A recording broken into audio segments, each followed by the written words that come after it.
Pak Presiden juga menerima surat permohonan pengunduran diri dari Bapak Bambang Susantono sebagai Kepala Otoritas IKN. Otorita Ibu Kota Nusantara Bambang Susantono mengundurkan diri dari jabatannya. Kepala Otoritas IKN Bambang Susantono dan wakilnya Doni Rahayu mengundurkan diri dari jabatannya. Mundurnya Kepala Otorita dan Wakil Kepala Otorita IKN Nusantara Bambang Susantono dan Doni Rahayu. Kepala Otorita Ibu Kota Nusantara Bambang Susantono mengundurkan diri. Secara tiba-tiba, Kepala Otorita IKN Nusantara Bambang Susantono mengundurkan diri. Pemerintah mengumumkan Kepala Otorita Ibu Kota Nusantara Bambang Susantono dan Wakil Kepala IKN Doni Rahayu diberhentikan dengan hormat. Menteri Sekretaris Negara Pratikno mengumumkan pengunduran Kepala dan Wakil Kepala Otorita Ibu Kota Nusantara atau Ibu Kota Negara atau IKN Bambang Susantono dan Doni Rahayu pada Senin tanggal 3 Juni kemarin. Peristiwa tersebut kemudian memunculkan persepsi atau pertanyaan.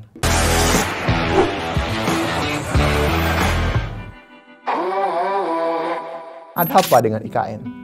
Tentu situasi ini yang tidak terduga menimbulkan semacam kekhawatiran atas berlangsungnya mega proyek tersebut.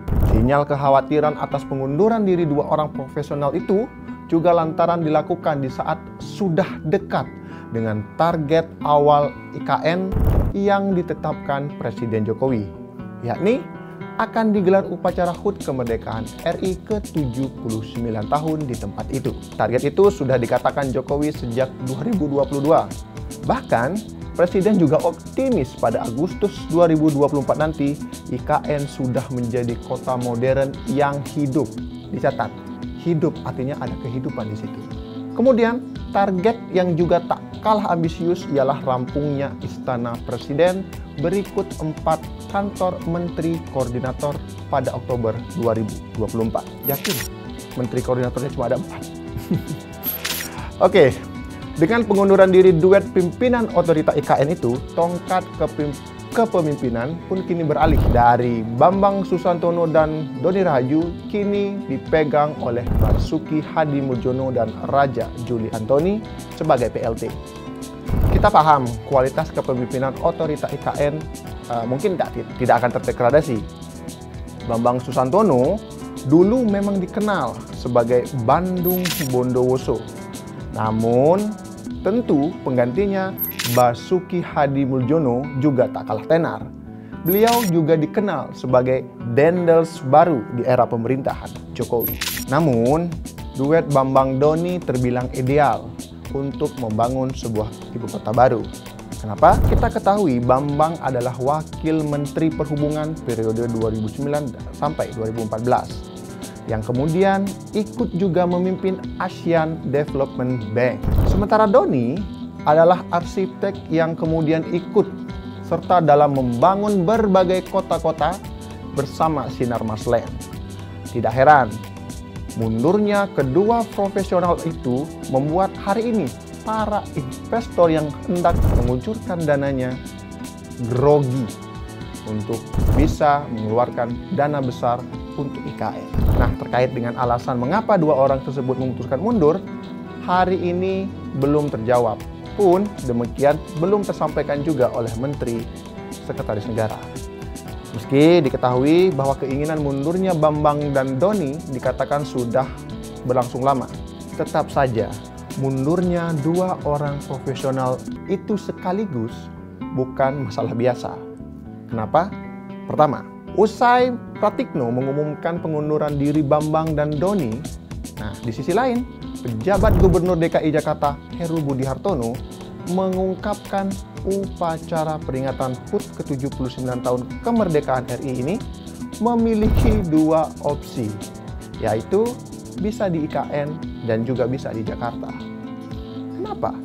Kenapa harus muncul dua opsi di tengah optimisme Presiden HUT RI itu bisa diselenggarakan di IKN? Apa mungkin sudah mulai nggak yakin? Meskipun ya, pada Rabu tanggal 5 kemarin, Presiden kembali memastikan bahwa infrastruktur sudah siap untuk menggelar upacara kemerdekaan RI ke-79 pada saat dia berkunjung ke IKN. Ya, kita berharap semoga saja iya.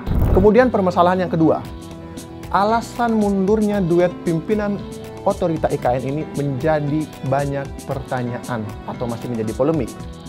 Jika melihat postingan Bambang Susantono di akun Instagramnya, dia hanya mengungkap terima kasih dan permohonan maaf, serta akan tetap berkontribusi untuk mendukung keberlanjutan mega proyek IKN. Tentu, jawaban semacam itu tidak mengungkap secara gamblang alasan orang ini mundur. Kemudian nih, ada politisi PDIP, meskipun masih dugaan ya, Deddy Sitorus menyebut bahwa Bambang dan Doni itu diduga dimundurkan. Berarti bukan mundur ya, dimundurkan.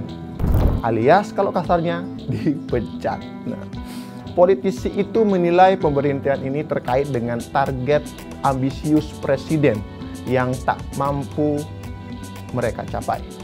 Lagi-lagi, kecurigaannya kemudian mengarah pada target capaian yang cukup ambisius dari Presiden Joko Widodo. Kemudian, nah selain itu, ini yang menarik nih. Ada Menko Marves Luhut Binsar Panjaitan yang juga sempat menyinggung soal mundurnya pimpinan otorita IKN. Dia bilang bahwasanya dia kesal dengan kinerja pimpinan IKN ini. Menurutnya, dengan kewenangan yang dimiliki dan didukung oleh UU, Bambang Susantono dan juga Doni seharusnya, ini menurut Luhut, bisa menjalankan tugas untuk mempercepat pembangunan IKN. Namun, kalau kata Luhut, Bambang justru tidak berani mengambil keputusan terkait ya, khususnya dengan pembebasan lahan. Luhut pun kemudian menyampaikan kekesalannya kepada Bambang. Kalau dikutip nih, kira-kira begini. Ya itulah tugas kau sebagai pemimpin.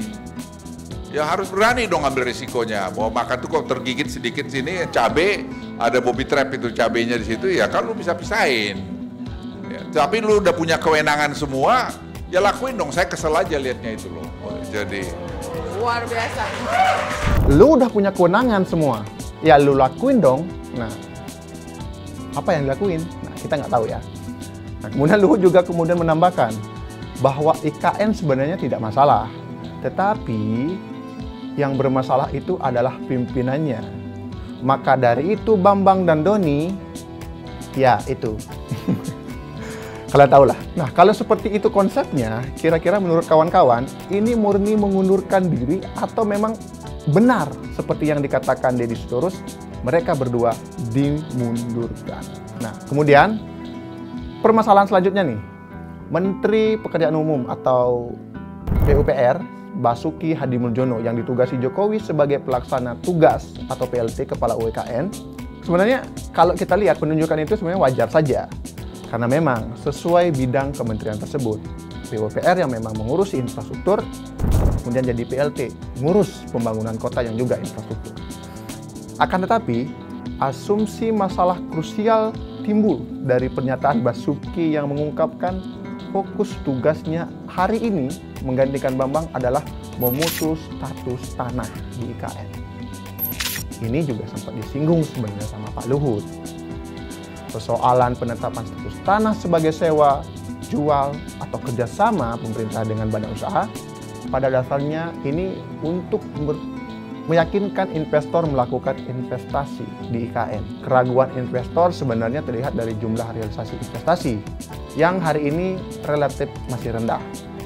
Meski betul, ya, Jokowi juga sempat menyampaikan, otorita IKN telah mendapatkan 330 letter of intention atau LOI yang terdiri atas sekitar 55% dari investor domestik dan sisanya dari Singapura, Jepang, dan juga Malaysia.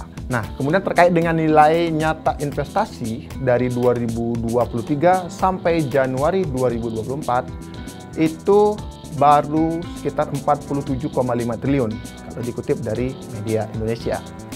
Nah, angka capaian investasi itu tentu masih jauh dari target, yakni 100 triliun investasi yang ingin dicapai pemerintah di akhir 2024, meskipun masih ada beberapa bulan. Padahal kalau kita melihat lagi, Indonesia sudah mendapatkan 330 letter of intent. Kenapa kemudian banyaknya letter of intent itu masih mandek dan hanya bertahan di tataran intention atau minat. Investasi pihak swasta tentu merupakan hal yang pokok jika ingin IKN benar-benar terwujud.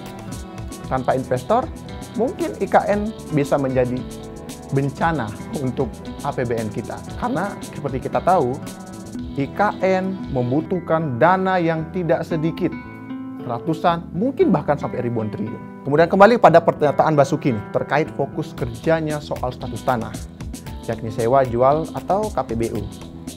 Tentu kita mesti waspada, karena sesuai dengan Undang-Undang Nomor 21 Tahun 2023 tentang perubahan atas Undang-Undang Nomor 3 Tahun 2022 tentang Ibu Kota Negara, status kepemilikan lahan bagi investor sesungguhnya hanya sewa, karena HGB yang mereka kantongi tetap dengan jangka waktu. Ya, meskipun jangka waktunya bisa mencapai 160 tahun. Sama aja. Oke, fokus kerja yang diemban oleh Basuki sekarang ini perlu menjadi perhatian seluruh masyarakat, khususnya Dewan Perwakilan Rakyat. Parlemen sebagai pihak yang menyetujui Undang-Undang 21 tahun 2023 itu harus memanggil PLT Kepala UIKN untuk meminta kejelasan kelangsungan mega proyek itu berikut langkah-langkah terkait dengan status tanah dan investasi. Satu lagi, terkait alasan mundurnya Bambang Susantono dan Pak Doni. Nah, meskipun akhir ini DPR mengaku akan memanggil dan melakukan tindakan itu untuk meminta kejelasan dari pemerintah soal IKN. Sinyal kekhawatiran soal ibu kota negara mesti menjadi sebuah alarm untuk lebih memberikan perhatian terhadap mega proyek itu. Terlebih, penyediaan 36.000 hektar lahan bagi IKN pun hasil dari pelepasan kawasan hutan oleh Kementerian Lingkungan Hidup. Ini berarti permasalahannya bukan hanya soal anggaran yang besar, tapi juga pengorbanan soal lingkungan. Sinyal mengkhawatirkan ini yang terjadi di IKN saat ini tentu diperlukan audit secara menyeluruh oleh pihak-pihak yang berwenang tentunya. Dan tentu juga kita bisa melakukan pengawasan lewat platform yang disediakan. Tujuannya tentu mencapai atau menjamin mega proyek ini berjalan sesuai dengan prinsip yang digembar-gemborkan pemerintah. Pertanyaan besarnya hari ini, apakah proyek IKN benar-benar dalam kondisi aman usai mundurnya Bambang Bandung Bondowoso Susantono? Atau apakah Pak Basuki yang juga dijuluki Dendels baru ini bisa mengambil keputusan lebih cepat dan tepat dibanding Pak Bambang sesuai dengan harapan dari pemerintah? Gimana menurut kawan-kawan? Silakan tulis prediksi kalian di kolom komentar. Jangan lupa share sebanyak-banyaknya dan sampai jumpa.